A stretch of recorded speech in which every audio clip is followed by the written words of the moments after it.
ओम नमो भगवते वासुदेवाय. पहिल्या अध्यायामध्ये अर्जुन मोहग्रस्त झाल्यानंतर श्रीकृष्णाने अर्जुनाला स्वकर्तव्याची जाणीव करून देऊन मोह व विषादमुक्त व्हावा म्हणून सांख्यशास्त्र ज्ञानाचा उपदेश केला. आणि त्या ज्ञानाच्या आधारे भगवान अर्जुनाच्या अनेक संशयाचे भगवानाने श्रीकृष्णाने निरसन केले. खरं पाहिलं तर दुसरा हा सांख्ययोग म्हणजे काय, तर सांख्य योग म्हणजे विवेक आणि ज्ञान याद्वारे सत्याचा शोध घेण्याचा आणि आत्म्याचे अमरत्व समजून घेण्याचा मार्ग होय.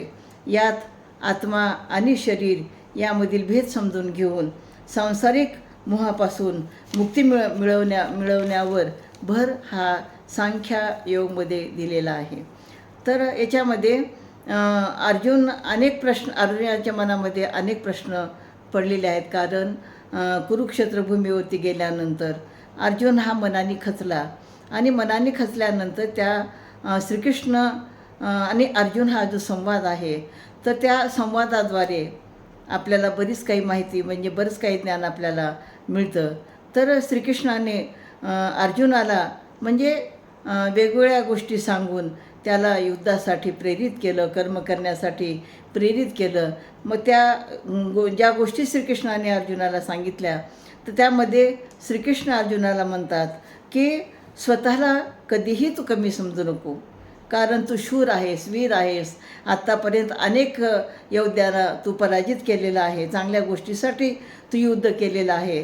तर तू स्वतःला कधीही कमी समजू नको आणि तुझ्यामध्ये जे सामर्थ्य आहे त्या सामर्थ्याला तू ओळखलं पाहिजे.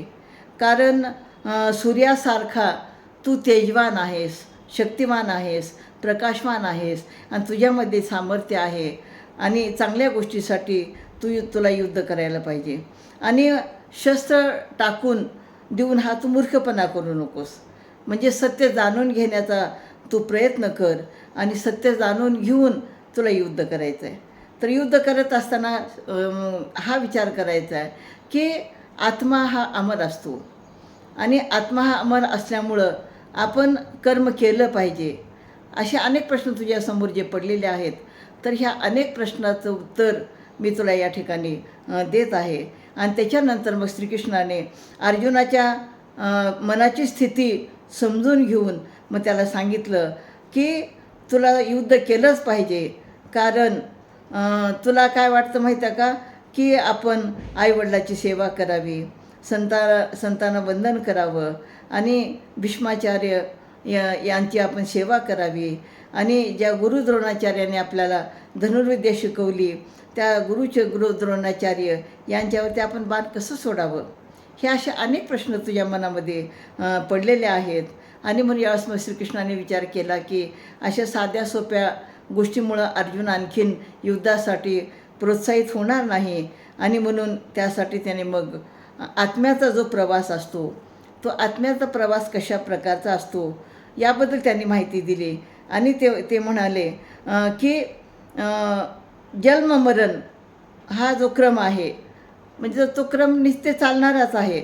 म्हणजे तू मारणारा आहेस आणि ते मरणारे आहेत, हा जो भ्रम आहे ते भ्रम तू काढून टाक मनामध्ये. तर शरीर नष्ट जरी झालं तरी आत्मा दुसरं शरीर धारण करत असतो, दुसऱ्या शरीरामध्ये प्रवेश करत असतो. म्हणजे ज्याप्रमाणे एक वस्त्र जीर्ण झाल्यानंतर आपण ते वस्त्र टाकून देतो आणि नवीन वस्त्र परिधान करतो, त्याप्रमाणे आत्मा आहे. आत्मा अमर आहे, आत्मा कधीही नष्ट होत नाही.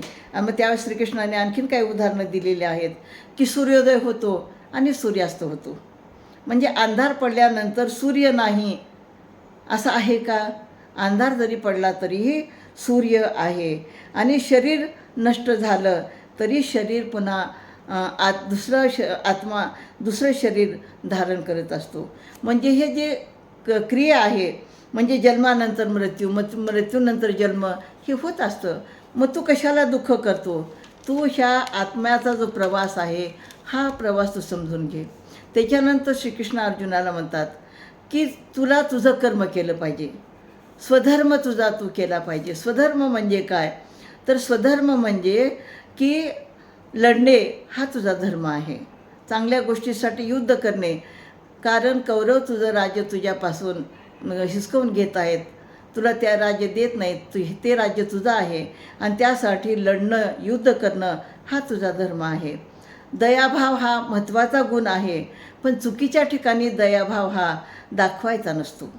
म्हणजे समजा एखाद्याला भरपूर ताप आला आहे, गाईचं दूध चांगलं असतं मान्य आहे, पण एखाद्याला भरपूर ताप आला तर त्यावेळेस ते गाईचं दूध कसं असतं, विषाप्रमाणे असतं.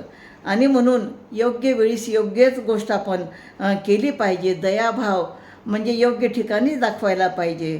आणि समजा तू जर युद्ध नाही केलास, हे सगळेच माझे नातेवाईक आहेत, माझे बांधव आहेत, युद्ध जर तू नाही केलास तर हेच कौरव तुला अपयशी म्हणून हे नव्हतील आणि म्हणतील की अर्जुन आम्हाला घाबरला आणि घाबरून तो निघून गेला. आणि म्हणून तू कर्म कर, कर्म करणं तुझ्यासाठी योग्य आहे. म्हणजे जसं साप गरुडाला घाबरतो तशी सर्व लोक तुला घाबरत असतात. म्हणून तुझा जो स्वधर्म आहे, स्वधर्म ओळखून तुला युद्ध करणं आवश्यक आहे असे म्हणतात. मग त्याच्यानंतर आणखीन श्रीकृष्ण अर्जुनाला म्हणतात की आपण कर्म करणं म्हणजे काय, कर्म कसं करायचं. तर भगवान म्हणतात की लढणं हे तुझं कर्म आहे. ह्या युद्धामध्ये तुझा विजय होईल किंवा हार होईल, हारलास तरी तुला स्वर्गसुख मिळेल. युद्ध करताना दुसरा विचार तू करू नकोस, तू तुझं कर्म करत राहा. आणि तू जर युद्ध नाही केलास तर तुला लोक नावे ठेवतील आणि तुझं कर्म तू पूर्ण केलं पाहिजे. म्हणजे आपण 100% प्रयत्न करणं आवश्यक आहे. त्याच्यामध्ये आपल्याला प्रयत्न केल्यानंतर आपल्याला यश मिळेल न मिळेल त्याचा तू विचार तू करू नकोस आणि तू तुझं मन स्थिर ठेव. म्हणजे या ठिकाणी एखादं चांगलं कर्म करायचं असेल तर आपण मन स्थिर ठेवलं तरच आपण कर्म करू शकतो.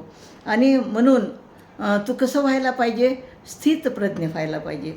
म्हणजे स्थितप्रज्ञ माणूस हा म्हणजे सुख आणि दुःखामध्ये तो अडकत नाही आणि सुखदुःखामध्ये सुद्धा त्याचं मन स्थिर असतं. सुख आलं म्हणजे खूप आनंदून जात नाही आणि दुःख आलं म्हणून तो काही घाबरून जात नाही.